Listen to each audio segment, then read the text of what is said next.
अस्सलामुअलैकुम दोस्तों। तो कैसे हैं आप सब? ठीक ठाक हैं, फिटफाट हैं, बम्बाट हैं?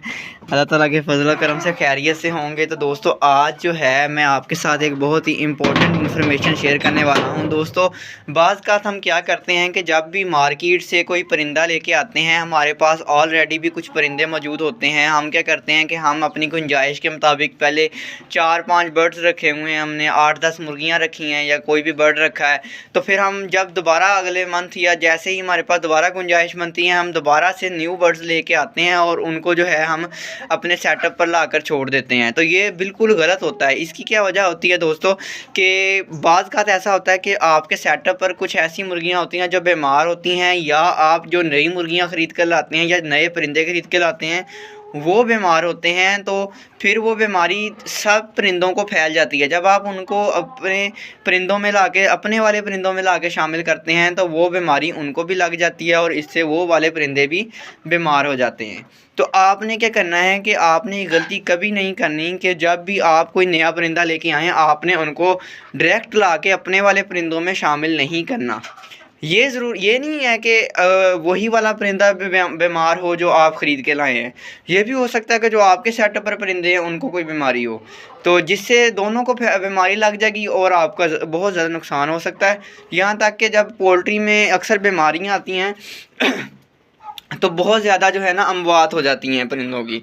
तो आपने इस चीज़ का ख्याल रखना है, आपने ये गलती नहीं करनी। आपने जब भी कोई भी परिंदा लेके आना है, आपने अपने फार्म पर आपने सबसे पहले उसको करना है क्वारंटाइन, मतलब कि आपने उसको अलग कर देना। अब ये आपको सामने नज़र आ रहा है ना, ये मैंने इसी काम के लिए रखा हुआ है कि जो परिंदा भी मैं नया लेके आता हूँ उस परिंदे को मैं सबसे पहले 2 से 3 दिन के लिए इसमें बंद रखता हूँ ताकि वो दूसरे परिंदों में ना चले फिरे। और इसको भी मैं इसके फार्म के अंदर नहीं रखता, फार्म से बाहर रखता हूँ ताकि जो है ये तो फिर वही बात होगी ना। इस तरह तो फिर मुर्गियाँ ये भी सेटअप के अंदर ही पड़ा हुआ है, तो ये बीमारी फैल सकती है।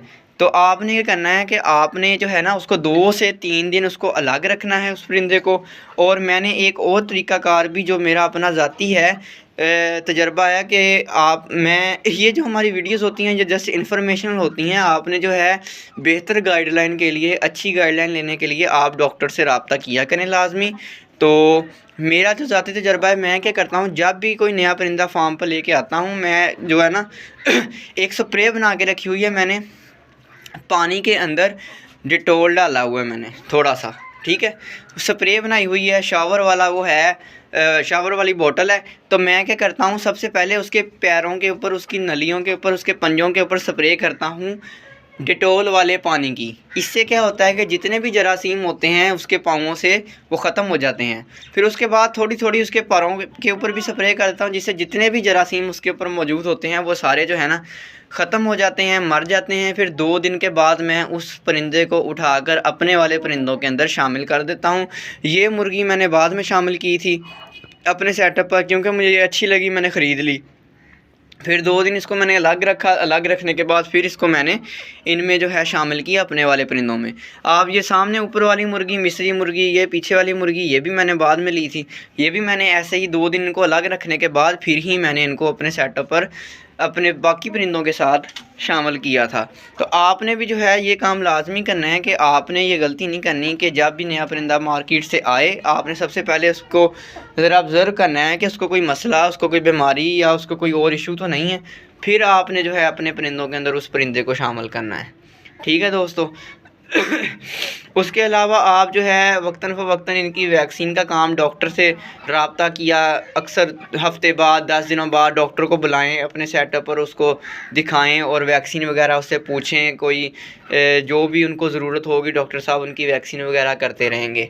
तो उसके अलावा जो देसी टिप्स हैं, अगर आपके परिंदे को कोई भी बीमारी है, आपको नहीं समझ में आ रहा कुछ भी, तो आप क्या करें फ़ौरी तौर पे एक थोम ले लें। थोम लहसुन को कहते हैं, लहसुन का एक पीस, लहसुन का जो पोथी जिसे हम कहते हैं वो ले लें। उसके 2 पीस करके मतलब गोलियां टाइप बना के परिंदे को खिला दें। थोड़ा सा उसको 1-2 पीसीस उसको इसी तरह उसको आप खिला दें उसके प्याज के, ठीक है। ये आपका अगर आपको कोई भी मेडिसिन नहीं पता ना तो आप उसको फ़ौरी तौर पे ये दे सकते हैं। ये जो है कि नेचुरल एक किस्म की मेडिसिन अल्लाह ताला ने बनाई है हमारे इंसानों के लिए भी और जानवरों के लिए भी और परिंदों के लिए भी। ये एक नेचुरल का एक इलाज है मुर्गी का, और मुर्गी इंशाल्लाह उम्मीद है कि 2 से 3 घंटे के बाद इसी इलाज से भी ठीक हो जाएगी। और आपको ये इसलिए बताया कि फ़ौरी तौर पे आप ये काम करें, उसके बाद अपने डॉक्टर से रब्ता करें और डॉक्टर से उसकी मेडिसिन वगैरह का जो है प्रॉपर इंतज़ाम करवाएं और प्रॉपर मेडिसिन वगैरह उसको करवाएं। तो ये थी दोस्तों आज की हमारी वीडियो। उम्मीद करता हूँ आपको अच्छी लगी होगी। अच्छी लगी तो लाइक शेयर और कमेंट लाजमी करना है, और हमारे चैनल उसामा के बर्ड्स को सब्सक्राइब लाजमी करना है। मिलते हैं इंशाल्लाह अपनी नेक्स्ट वीडियो में। दुआओं में याद रखिएगा। तब तक के लिए अल्लाह हाफिज़। और इसी तरह मज़ीद इन्फॉर्मेटिव वीडियोज़ देखने के लिए हमारे चैनल को देखते रहें और सब्सक्राइब करते रहें।